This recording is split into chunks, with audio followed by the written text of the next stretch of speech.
Nityanandam Paramasukadam Kevalam Jnanamuddhim Dvandvatitam Gagana Sadrisham Tattvamasya Laksham Ekam Nityam Vimilamachalam Sarvadi Sakshi Bhutam Bhavatitam Trigunarahitam Sakurum Tam Namami.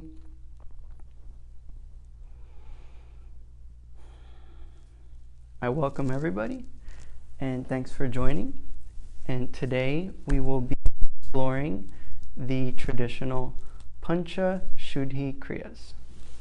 So, the Puncha Kriyas are the traditional methodology for purifying and rejuvenating the body. So in Ayurveda, we have the doshas. The doshas are the fundamental elemental constitutions. So everyone's made up of the different ratios of the 5 elements: earth, water, fire, air, and space. And they make up our cellular atomic structure.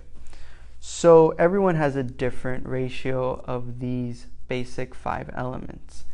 And in Ayurveda, the context is to balance these 5 elements in our body.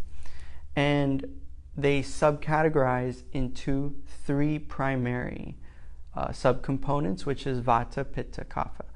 Vata is the air and space element. It's in charge of our nervous system.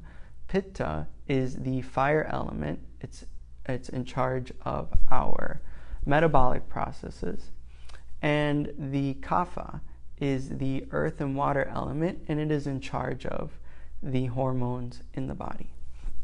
So the whole thing with the Puncha Shuddhi Kriya, which is the purification process, is it's directly hitting at the core of the Vata, Pitta, Kapha imbalance. So it's directly balancing the Vata, Pitta, Kapha in the body.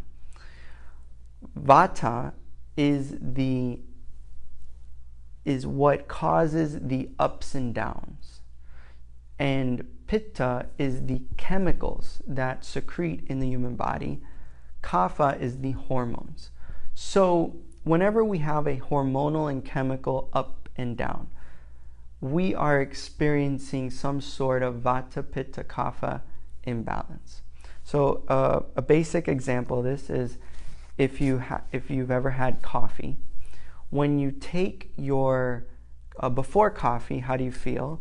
After coffee, how do you feel? So that high you get from drinking the coffee is a hormonal and chemical high. Then when the coffee wears out, when the registic quality wears out, the stimulating quality wears out, you crash.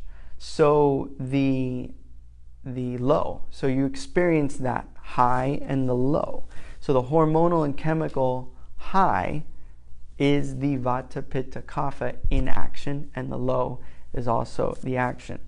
So the whole point of Ayurveda is to balance the Vata, Pitta, Kapha, balance the hormones and chemicals in the body.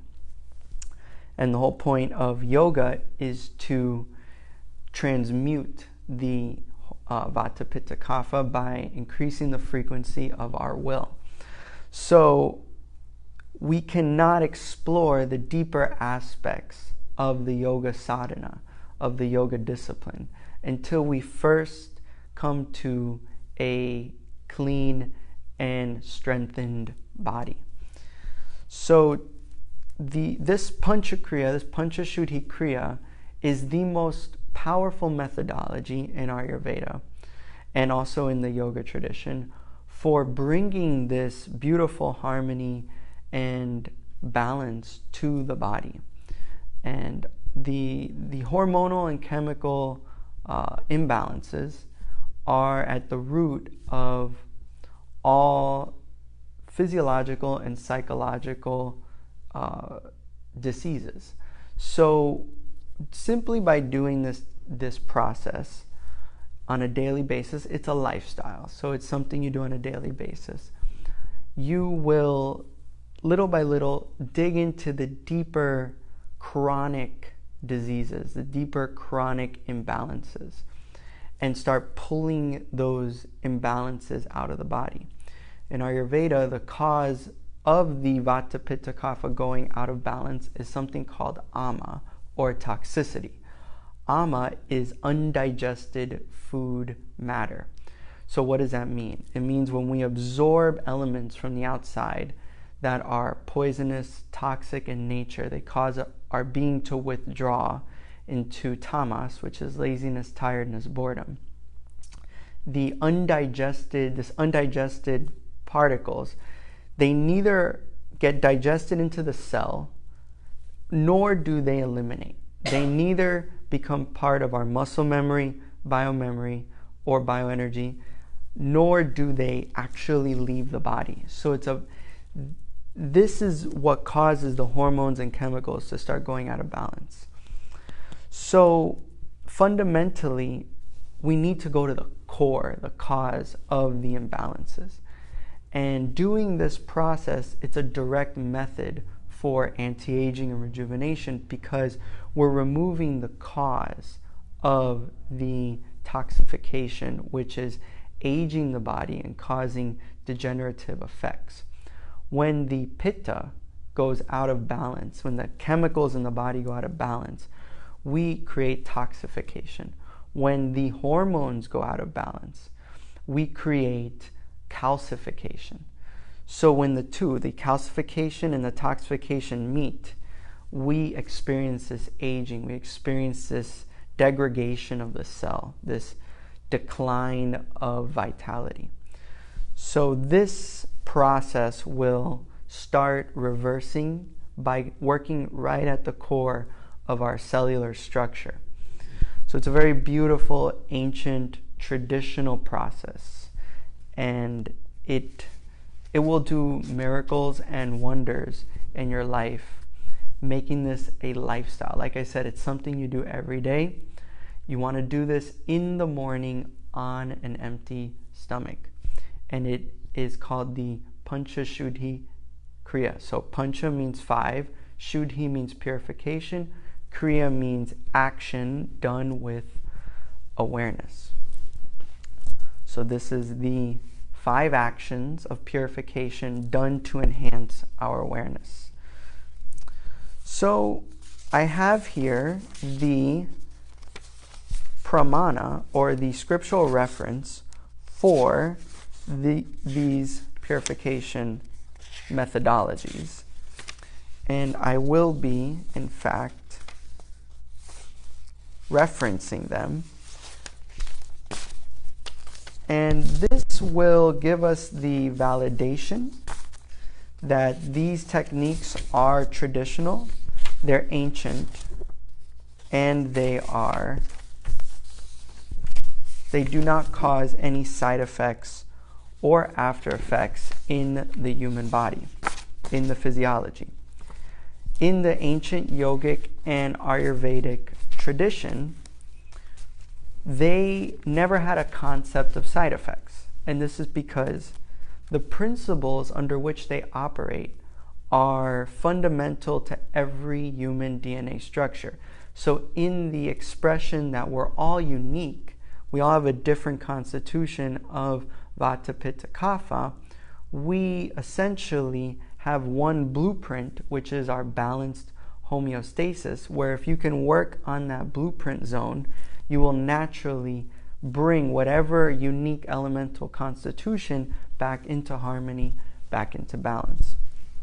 And this is very profound, there's a methodology that is for everyone. Now, a disclaimer, everyone is unique, and these methods need to be done under the right context, and the right context is for yoga, for the transformation and purification of the will, and not to abuse your body. So in essence, you don't want to purify the body using processes just to re-damage them with toxic lifestyle. So you have to make a deep conscious decision when undertaking these cleansing methodologies to work towards enhancing all aspects of your lifestyle, from diet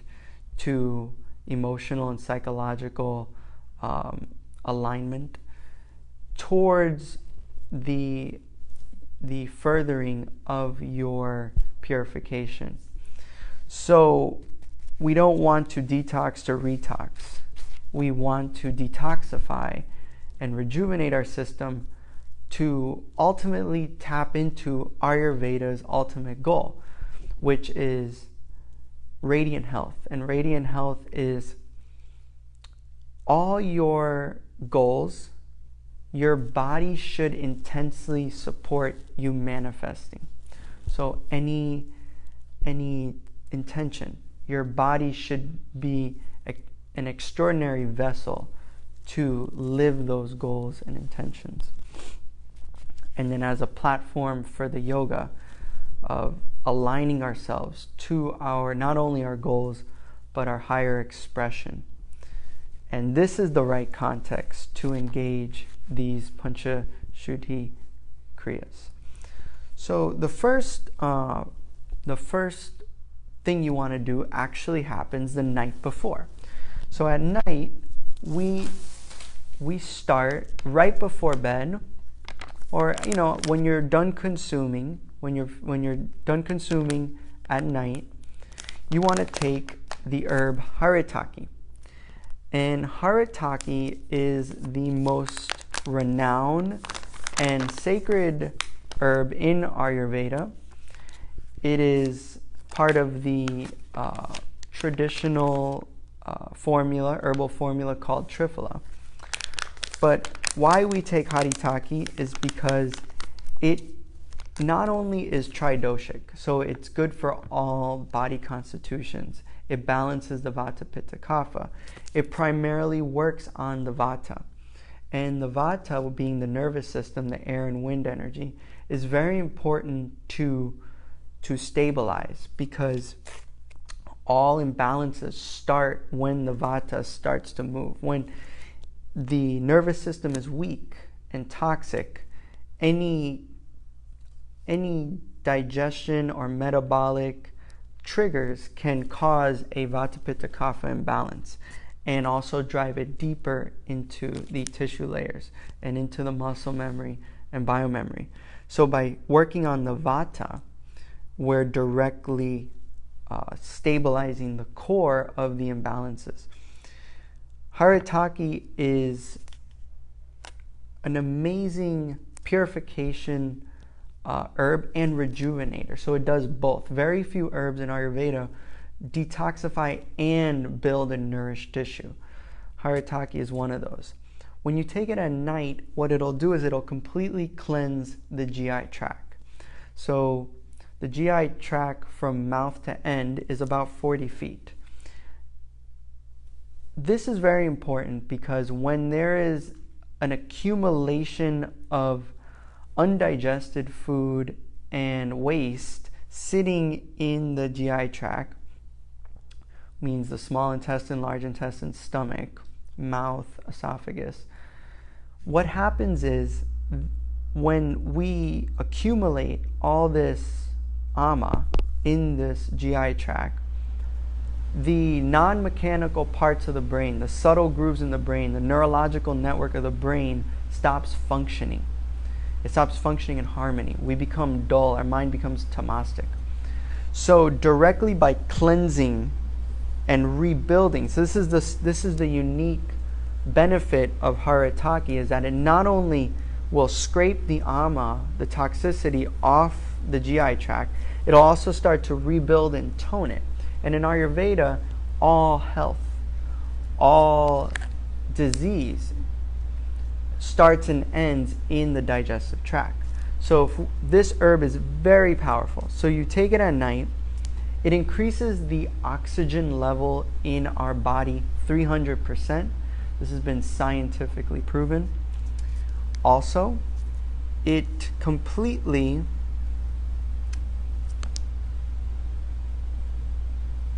tones and rejuvenates the liver and the lungs.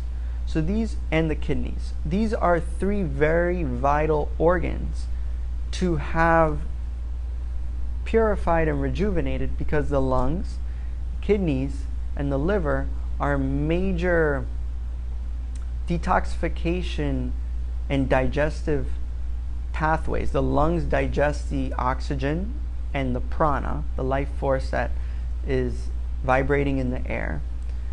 And the kidneys help purify the body. And the liver also, as a chemical factory, needs to be cleansed.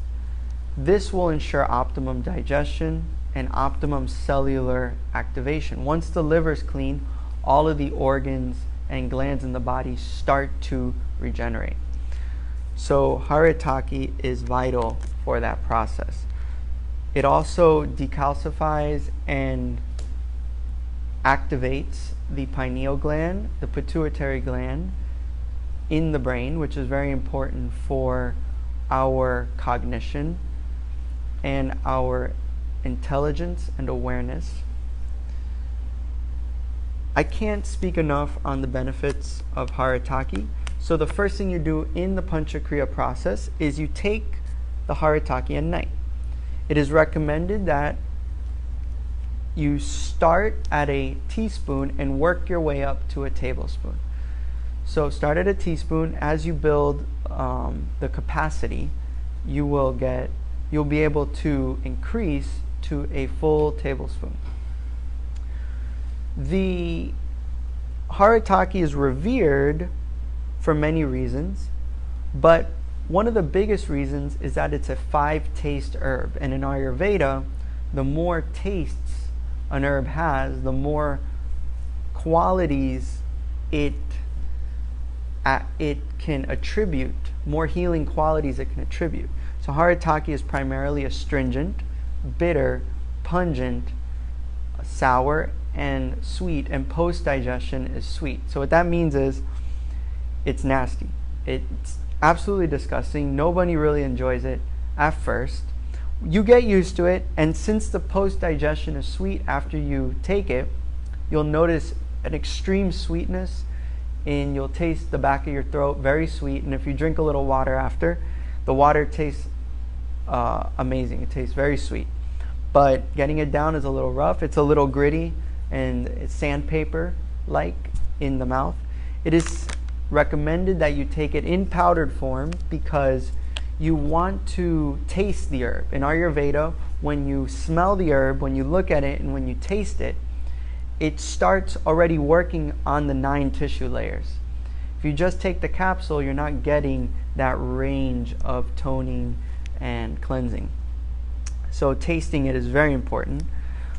There's a few ways to get it in, but essentially you want to start with a teaspoon, work up to a tablespoon. So you want to take it, put it in the mouth, and allow the saliva to break it down, and then wash it down with water. That is a pretty basic way. Or you can just mix it in a cup with a little bit of water, enough to break it down, and take it down. It's not wise to try to mix it with something to make it taste better, because it'll just make that taste even worse. Just take it as it is, and you do that at night. So that's Haritaki. Okay. And at the end. So when we finish the Haritaki, we go to sleep. Then when we wake up, we want to have we want to wake up and we want to start the next 4 processes of the Puncha Kriya on an empty stomach. This is very important. And there's no specific order after this, except you don't want to even drink any water. You want to completely be empty. And you need a few things. So the first thing we're going to address is the basti, my favorite. And everyone is usually squeamish and completely horrified of basti, but of course it is an enema. So this is an enema can, bucket, and this is the tube.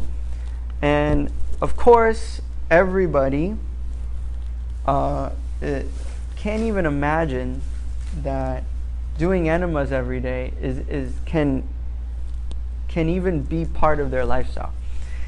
And this is a new thought current, but it's been done since time immemorial. This has been traditionally done by yogis, by sages, and by Ayurvedic practitioners. There are scriptures that date back 60,000 years. So we need to realize that this is a very natural, traditional thing. We take baths every day, and we brush our teeth every day, and we eat every day, but we never question that. Well, our colon is the seat of our nervous system. Our large intestine is the seat of vata. And like I said, all imbalances, all diseases start when the vata goes out of balance. So if you can purify and pull all the ama out of the root of vata itself, which is the large intestine, you are freeing the nervous system, the nadis, for extreme health. I have some pramanas, some scriptural reference on Jalabhasti, that's what it's called. And I will read them. Okay. This is from the Hatha Pradipika, chapter 3, verse 16. And it says, the practice of Jalabhasti karma streamlines the body constituents, brings poise to the internal sense organs, offers brightness, stimulates digestion, and completely removes the chronic bodily disorders. And I have another reference. This is also from Hatha Pradipika, chapter 3, verse 15. And it says, the practice of Bhasti removes all the disorders of the spleen, abdomen, dropsy, diseases caused by the imbalance of vata, pitta, and kapha humors. And I have one more reference for Bhasti. And it says, one adopts the posture Utkatanasana in navel deep water after inserting a tube into the anus. One manipulates the intestines and raises the apana vayu upwards. This is Bhasti karma. So in ancient times, they would just go in a river and they would use bamboo, and they knew how to suck their intestines inward in such a way that the air, the apana, the eliminative air current in the body reverses, and it would bring the water in, and they would purify this way. Well, nowadays this is done through the can, the enema bag or the bucket. And essentially, you want to get over your squeamishness. If you never took a shower, you would build up probably some gnarly bacteria on your skin, and you would probably get an infection. Same way, the colon needs to be bathed. And in the yogic tradition, when you purify the large intestine, you cleanse the seat of the nadis, you cleanse the root chakra. You're allowing the hormones, all the hormones and chemicals, essentially go out of balance when our large intestine is full with toxins. So all the heaviness, all of the constipation, all of the bloating that we experience is not fat. It is actually something in Sanskrit, something in the Ayurvedic and yoga tradition called mala, M-A-L-A. and mala is poo. So this needs to be out of the system completely. You cannot keep it in the system. So people say, oh, well, I go to the bathroom. I have bowel movements. I go once a day, 3 times a day, whatever. Well, all you're doing is pushing in, when you eat, you're just pushing in the last meal out. The whole 20 feet of small intestine and 7-8 feet of large intestine is completely filled, and the colon absorbs water into our bloodstream every 30 seconds. So if the colon is toxic, and most people have what's called mucoid plaque, which is through years of eating toxic foods and not purifying the system, we build a layer of thick, blackish, tarish-like substance.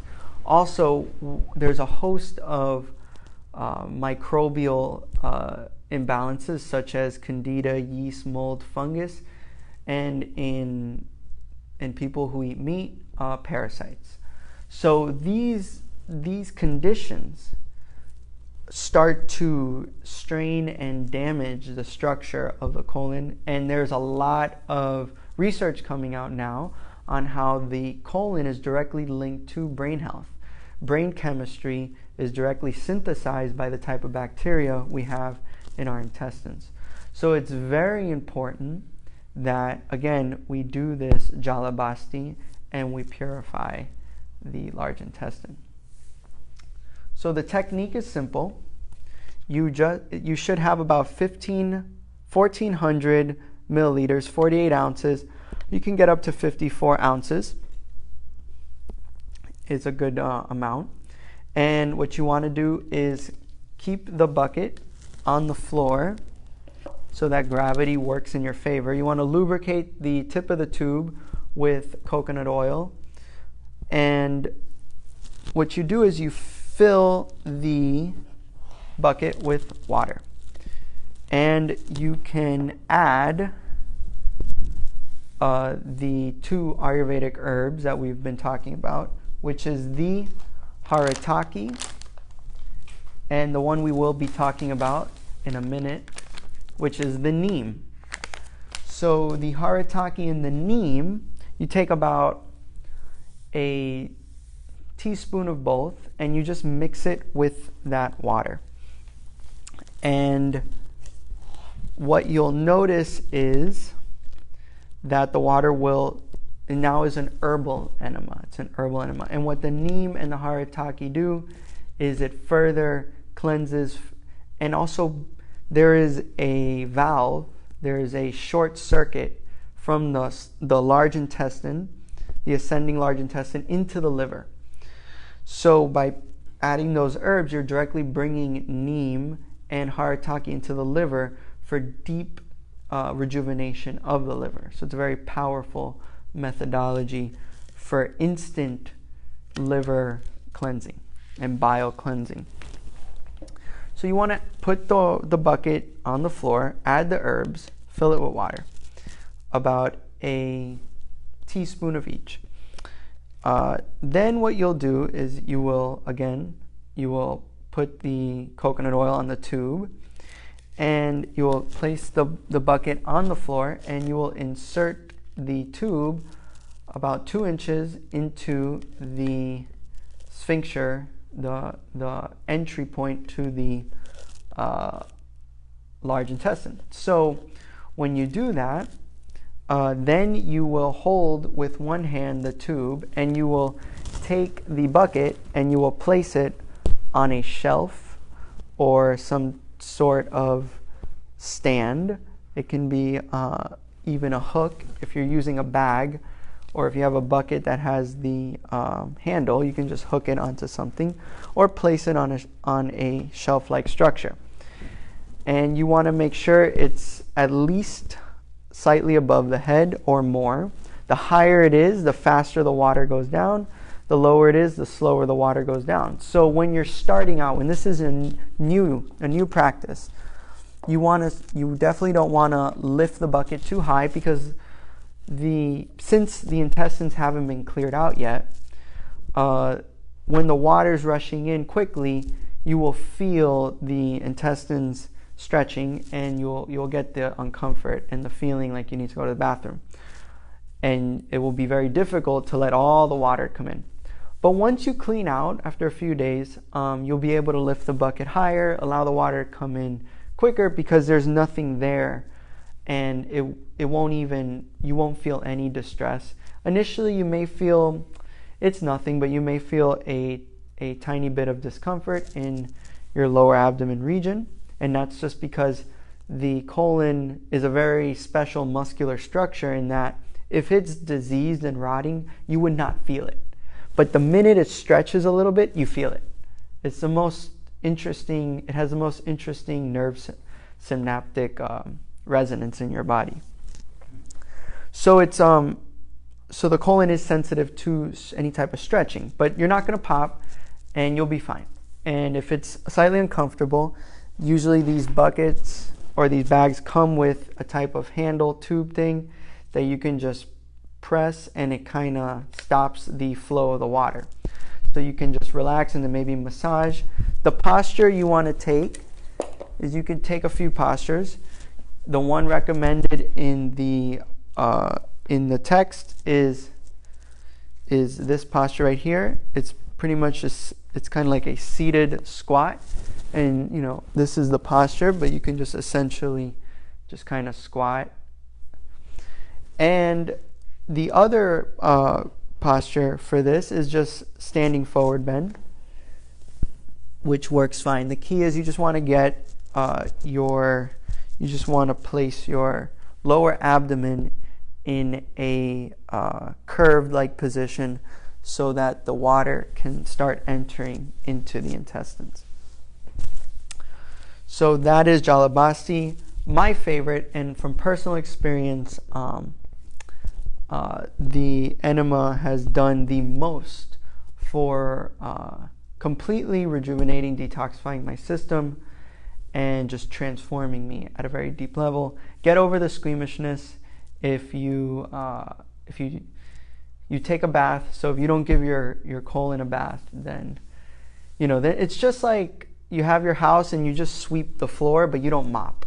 Something's gonna happen.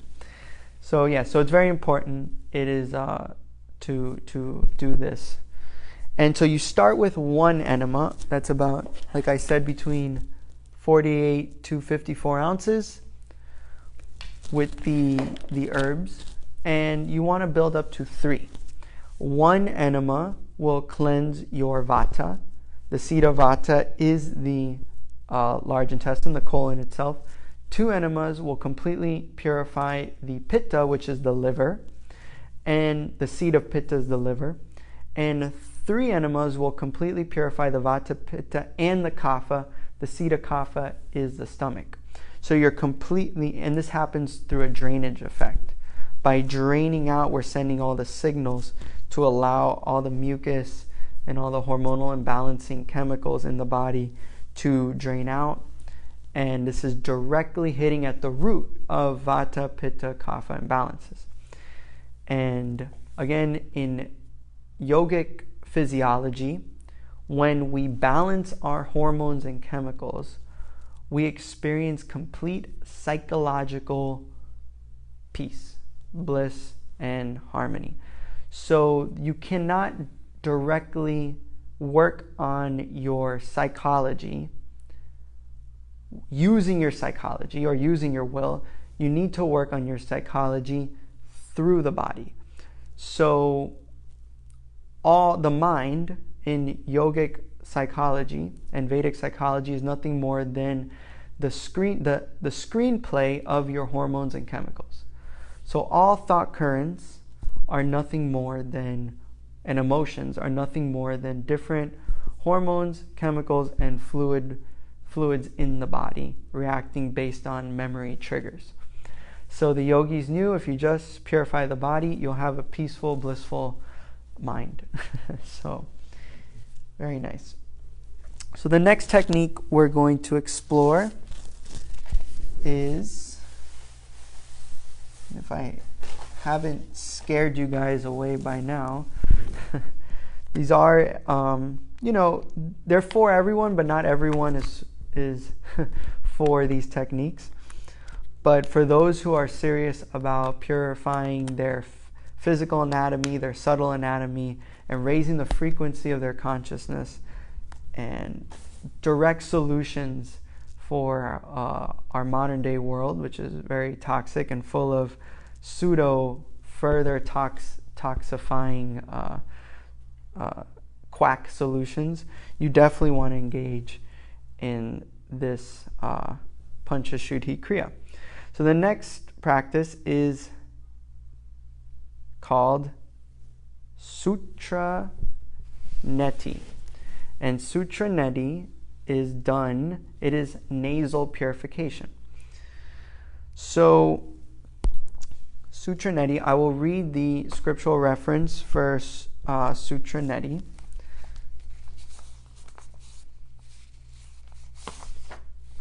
Okay.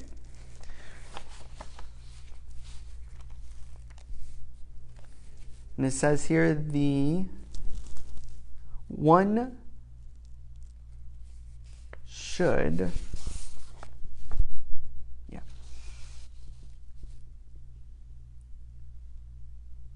the Ajna Chakra, this is from the Hatha Ratnavali, chapter 1, verse 64. And it says the Ajna Chakra is purified by Neti Karma. And the Hatha Pradipika states, chapter 3, verse 17, one inserts a smooth sheaf of cotton measuring approximately 23 centimeters in length in the nose and pulls it out through the mouth. According to the Siddhas, this is Neti. And then the benefits of Neti is Hatha Pradipika, chapter 3, verse 18. It says, the process of Neti quickly cleanses the frontal sinuses, offers clear eyesight, and rids one of the hosts of diseases occurring in the region above the shoulders. These are powerful statements made by the ancient Yogic and Ayurvedic sages. And what Sutra Neti does is it will completely, what you do is you stick it in your nose. Let me explain the technique first. You stick you take the tube, we use catheter tubes, and you take the thin catheter tubes, you link them together, and you stick it into your nostrils. You could start with your left nostril first, and you insert it into your nostrils. It goes through your nasal sinus cavity, and slowly it turns naturally, and then it hits the back of your throat, and you just simply swallow it. You swallow it, and it'll completely, you come to about the halfway point, and you'll have completely swallowed one, and then you just take the other one. Again, you stick into your nasal cavity, and you just swallow it, and it'll naturally come down. Make sure you sanitize these before and after every usage. And when you have them both swallowed, you'll look kind of like a bull. If you've ever seen the bulls, they put the horns on. And you'll have swallowed these, and the two that are linked at the top are just kind of hanging out here, by your nose. And you have two strings down your throat. And it does take some time to master this. It depends on your intensity. If you're really willing to learn quickly, it could happen in a few minutes. If you're a little squeamish and you don't like to feel uncomfortable and you want to take it slowly, it could take about a week or so of daily engagement, 5 minutes a day. So after about 5 minutes a day for about a week, you learn to you desensitize all of this. And there's good science out there coming out that If these nerves here are too sensitive, it is an indicator of a lot of built up mucus that is sitting in our frontal nasal cavity here. So, you kind of want this area desensitized. You don't want this area to be too sensitive. The more sensitive this area is, the more prone you are to allergies and getting sneeze attacks and low immunity. So simply by inserting the tube through the nasal cavity, you are already sending the signals to purge the mucus that accumulates above the nasal region. And this mucus, what it does is it settles behind the eyeballs and causes a host of eye diseases such as glaucoma and poor eyesight. So you start to remove the mucus that builds up, and also it purges the capillaries of any plaque, which science is coming out that the plaque in the capillaries of the brain is responsible for mental degenerative diseases. So just by inserting the tube, you are causing a natural light spasmodic purge of the brain capillaries. And this does wonders for mental clarity. So you are not only clearing the mucus, you're also clearing the plaque from the brain just by this technique. Then when you swallow it, you are activating the thyroid, which is the seat of metabolism, to purge any toxins in the thyroid and parathyroid regions here, which is also a source of a lot of diseases. And good modern science is coming out and saying that the mucus accumulation and the inflammation that builds up behind the eyes, nose, ears, and throat is all linked together. It all is linked to that core tube right here. So the yogis and the Ayurvedic sages knew if you just stick this string down this area, you completely clear that whole channel. So yeah, once you take it out, then you will have swallowed it. All right, so you have it swallowed. Then what you do is you take your finger, stick it to the back of your throat. This will cause a gag reflex, which is very healthy for clearing out, for purging the liver of any accumulated pitta and also any mucus that builds up in the stomach. So, you might expel out some mucus that's been gathering and accumulating in the stomach. Usually these things are initial, so don't freak out. Breathe, make sure you're breathing through your mouth, and just simply stick your finger in and find the tubes, wrap your finger around both the tubes if you can, and pull them out. And once you pull them out, it'll look kind of like this, and then you can grab both ends, and you can even floss. You can floss a little bit, and then you can open up the tube link, and you can just simply pull them out like that. So that is the way to do the neti. And I can say from personal experience, this is very powerful. And the biggest thing I notice is when I do this, my ability to breathe deeply goes up quantumly. I can just sit and breathe probably about 1 breath a minute all day without even noticing, because it's clearing the Ida and Pingala nadis, and that is responsible for the parasympathetic and sympathetic nervous system. Also, what I notice is extreme mental clarity. When you're done with this, the grass looks greener, the roses look rosier, everything's very bright and alive. Your eyes become extremely sharp. And again, you're working on clearing the brain out of toxins, and so this is going to increase your cognitive capacity. So this is the Neti Sutra. Very powerful. If you've had any nasal surgeries or you're just way too squeamish, you don't want to start here, you can start with a neti pot. So you can do the traditional neti pot with the natural sea salt or pink salt. Start with that just to start clearing the mucus out and getting it used to, but this is a lot more powerful. This completely clears the vata, pitta, kapha accumulation of those toxic imbalances from the throat upwards. So this is Neti Sutra. Okay. So the next Puncha, Shuddhi, Kriya, the third one, is going to be, actually the fourth. The herbs are considered 2 in 1. So both the herbs is considered one process in the 5 actions. So the next is going to be Tradaka. So this is Jala Tradaka, water cleansing of the eyes. And the pramana is also from the Hatha Pradipika, chapter 3, verse 19 and 20. And it says, Tradakam alleviates the eye diseases, drowsiness, sloth, and therefore it should be carefully guarded like a casket of gold.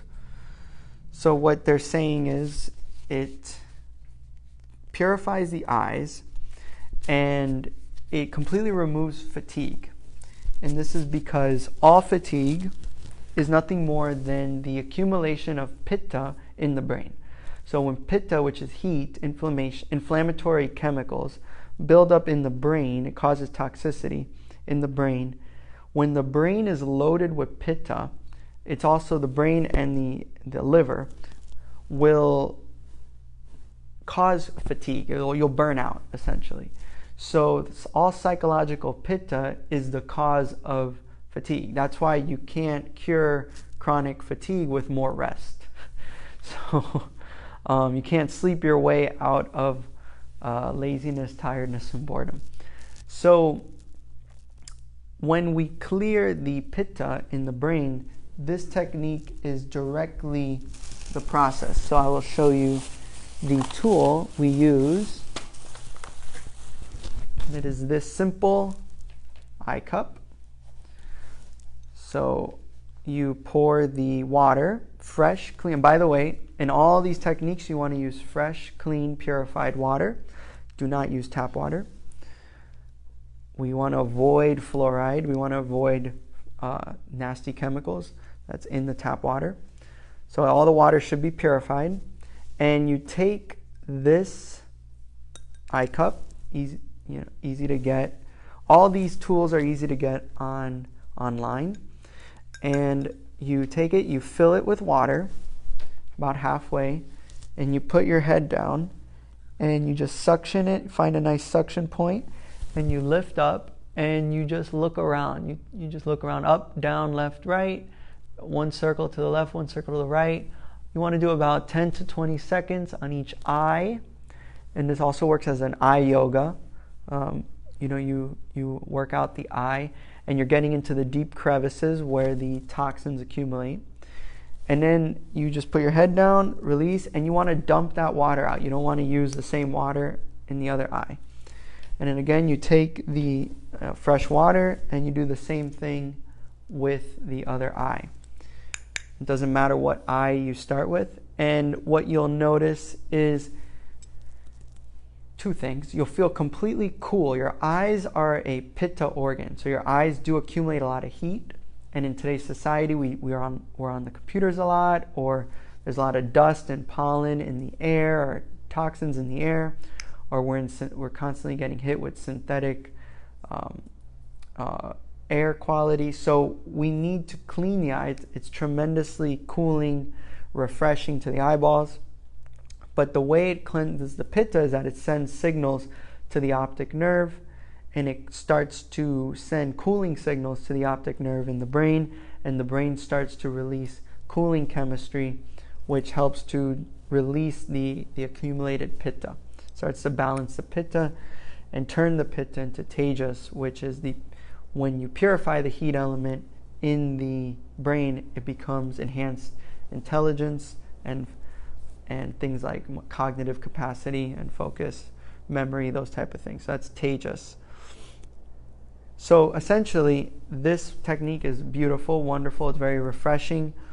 You can do this after the Puncha Kriya set. So you can do this into the day. You can do this again. But once a day is fine. I personally will do it within the Puncha Kriya routine, and then I'll do it again at night, or if I'm online a lot and my eyes are getting overheated, I'll go and run and do a round of this. So this is very powerful, very beautiful, very simple, technique. This is Tradaka. Jala Tradaka. Jala means water. Tradaka is the purification of the eye. Okay, and so we have. Okay, and the next technique is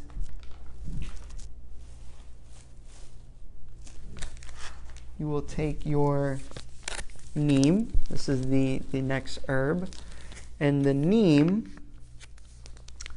is a very beautiful herb in Ayurveda. It is also renowned top 5 Ayurvedic herb, but essentially it's a powerful pitta herb. It really cleanses the pitta. So we really need to focus on cleansing the pitta. It also cleanses the kapha. So this really balances the hormones and the chemicals in the body, really works on detoxifying and decalcifying the system.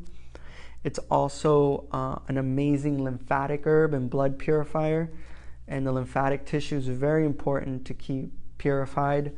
It's the sewer system of the body, so we want to flush and cleanse the sewer system. It's also very antimicrobial, antibacterial, antiseptic, and antifungal. So this is tremendous for getting rid of any virals or diseases, and on a daily basis, taking this is it's also a fertilizer for your gut bacteria as a prebiotic. So it's just an amazing, nourishing herb to take. You want to take it right after you're done with these Puncha Kriya techniques. You want to start with a teaspoon, work your way up to a tablespoon. And this there's a few ways to take it. You can just take, it's extremely bitter, so watch out. And so what you want to do is you just want to start with your teaspoon, work your way up to a tablespoon. Take your teaspoon or tablespoon and put it in your mouth, and you can wash it down with water after the saliva breaks it down, or again, you can put it in water. Warm water works nicely, and you can mix it. It breaks down well in warm water, and just drink it. And again, the key with the neem is it's going to cleanse the pitta and the kapha. It's going to cleanse the kapha out of the stomach, and it's going to cleanse the pitta out of the liver. And I want to talk real quick on the danger of pitta. And pitta, when the liver has too much pitta, what happens is we experience fatigue, laziness. And in Ayurveda and yoga, laziness is tamas. And tamas is where all diseases breed. Tamas is fatigue, heaviness, lethargy, tiredness, and psychologically it's boredom, it's depression, it's low mood. So tamas is the quality. It's this quality. And the whole point of Ayurveda is to bring us more sattvic. Sattvic quality is more harmonious, light, clearing, and pure, natural, high energy. So we want to move from tamas to sattva. And this neem is a beautiful way, because by removing the pitta in the liver and the kapha buildup in the stomach, what happens is we remove the root of the fatigue, the root of the tamas, and we'll feel so bright, we'll feel so alert, we'll feel so alive. And it's just a beautiful way to start your day, getting all the inflammation, the pitta out of your body, your brain, your liver, and just feeling fresh. And yes. And the last technique is the last technique of the Puncha Kriya is the Aushudha component. Aushudha means herb. So this is the ingestion of Aushudha, and then that's the internal. So now I'm going to talk about the external cleansing using these two herbs.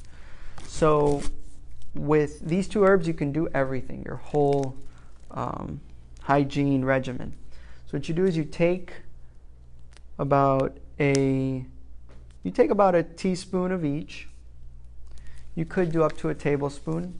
And you're going to use this to cleanse your skin, cleanse your teeth, and cleanse your tongue. So what you do is you take a portion, and if you have a tongue scraper, It helps tremendously. A tongue scraper. Here is a tongue scraper, and copper is nice. This one is not copper. This one's stainless steel, but a copper one is nice because copper is antimicrobial. And what you do is you insert a little bit of the mixture. So you want to mix the neem and the haritaki together, and you could have it in a cup, and you want to take some and you want to make almost like it's almost like a toothpaste. The haritaki is very astringent, so it grabs, and it's very like sandpaper. It scrubs deeply. And the neem is one of the most revered herbs for oral hygiene and also skin rejuvenation. Haritaki is also a fantastic skin rejuvenator and mouth rejuvenator. Haritaki kills the bacteria responsible for cavities, and so does neem. So those two together, and you'll grab some, and you'll just, with your finger, you will clean your teeth. And if you have a brush, you can also brush. If you have a floss, you can also floss. But essentially, you want to get this herb in your mouth, and you really want to clean nicely. And traditionally, it was just done with a finger, or they took a neem twig as a brush. So, but essentially, your finger is adequate, and then you can floss. You can also use a brush, any form. You can use all three. But essentially, you want to clean your teeth with these two herbs. And then you want to take a little bit, rub your tongue, and then take your tongue scraper and scrape off the ama buildup that accumulates on the tongue. And you do not want to swallow any of this. You want to spit it out. And this will completely heal, rejuvenate, clean, whiten, strengthen your teeth.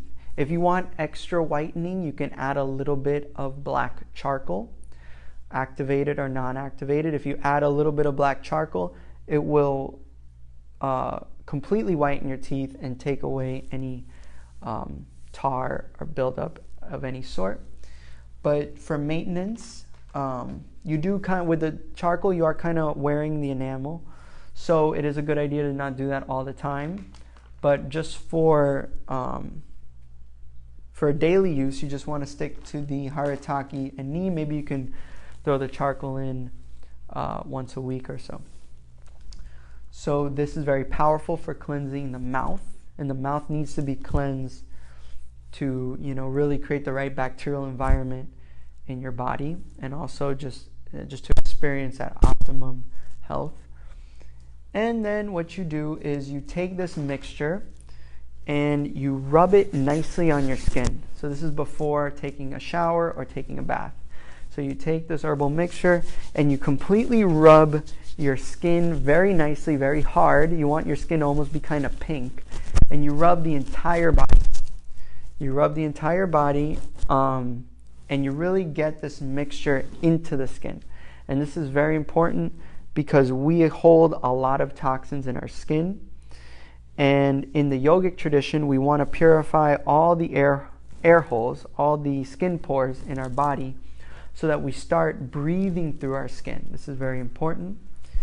And this will not happen if there are toxic microbes and toxins stored on our skin. So this will completely bring a glow, a strong complexion to our skin, but also the haritaki gets in your system, and haritaki and neem are the only two herbs that can get into the DNA and restructure it, especially through the skin, very strongly.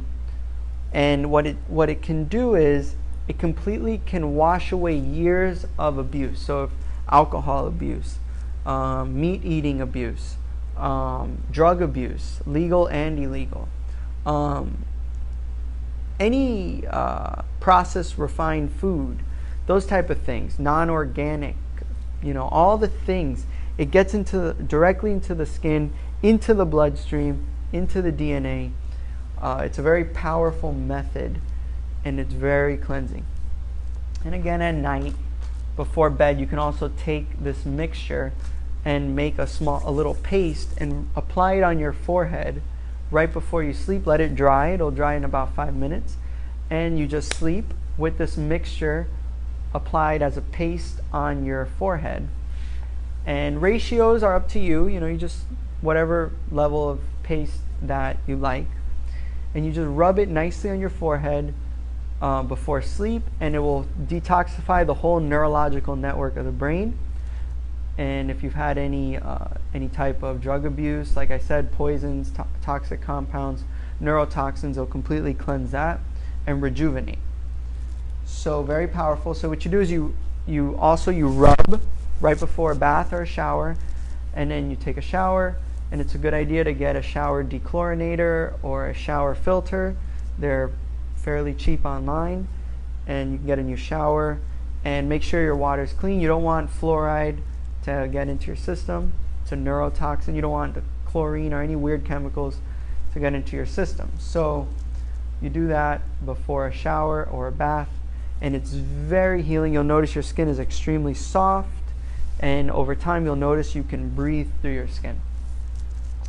So these are the 5 cleansing methods. Let's go over them again in order. Number 1 is at night before bed. Take your haritaki, start at a teaspoon, work up to a tablespoon. In the morning when you get up on an empty system, take your jalabasti, your herbal enema, add your neem and your turmeric mixture into the water, and do the enema. Then take your neti and do your neti. Neem and the haritaki can also be used to sanitize your neti because it's extremely antimicrobial and antibacterial. It can also sanitize your enema bucket. If you need to use other things like alcohol or peroxide or baking soda, that is great also. So make sure you sanitize your neti. Then same thing with the eye cup. You can sanitize it with the haritaki and the neem. And then but you're using just pure water. This you're not adding anything. And you're doing your trataka, your jala trataka. And then you are consuming, well, at this point you can cleanse your mouth and your skin with the mixture of the neem and the haritaki. And then your tongue scraper. If you have a brush or a floss, you can add that in. Make sure the floss has no fluoride. And make sure your toothbrush is natural, has natural bristles, natural fibers. And then when you're done, you've done your enema. This is the order I usually go in. I find works the best. I take the haritaki at night, wake up. I start with the enema. Then I apply the mixture of the neem and the haritaki. I rub the skin. I apply the herbs onto my skin, rub it nicely. Then I take a bath. Then after my bath, then I will do the neti. After the neti, usually my eyes are a little bit red because they've just kind of purged out. Then I will take the trataka. I'll take the eye cup and I'll wash my eyes. Then I will take the mixture and I will brush the teeth. I use the finger, and once in a while I'll use a floss. Sometimes I'll use a brush, and if I feel I need to, but generally the fingers are fine, and I do that for about 2 to 3 minutes. I do the tongue. I rub the herbs on the tongue, and then I use the tongue scraper, and then I'll spit all that out, rinse with water, and then I will end the whole Puncha Shuddhi Kriya. I will consume the neem. I will take my tablespoon. Remember, start at a teaspoon, work up to a tablespoon. I do 3 rounds of the enema. when you start off, start with 1, work your way up to 3, because it'll take a long time. It's a very interesting process the first time you do it, because you kind of don't know what you're doing. If you follow the instructions, it should go by fairly easily. But still, the cleaner you are, the faster the water comes in and out. So I do 3 because it's very quick for me, and so 3, and then the neti, just once is fine. Once, pull it out of the mouth, it's fine. The tradakam, the eye cup, I do once per eye. Up to 3 times a day is fine. And that's it. So this is the Puncha Shuddhi Kriyas, the direct method for purifying your doshas and setting the right physiology for your deeper yogic disciplines. And I can say from personal experience that this has transformed my life more than anything. This is the most powerful methodology for your physiology and your psychology. It's the best way to start the day. You feel so fresh, you feel so alive, you feel vibrant, you feel whole, you feel healthy. Your hormones and chemicals don't get in the way of your will and your intentions. And it is just the most sacred and beautiful thing to do. Purify your temple. So thank you everybody for joining. I hope you enjoyed. Thank you.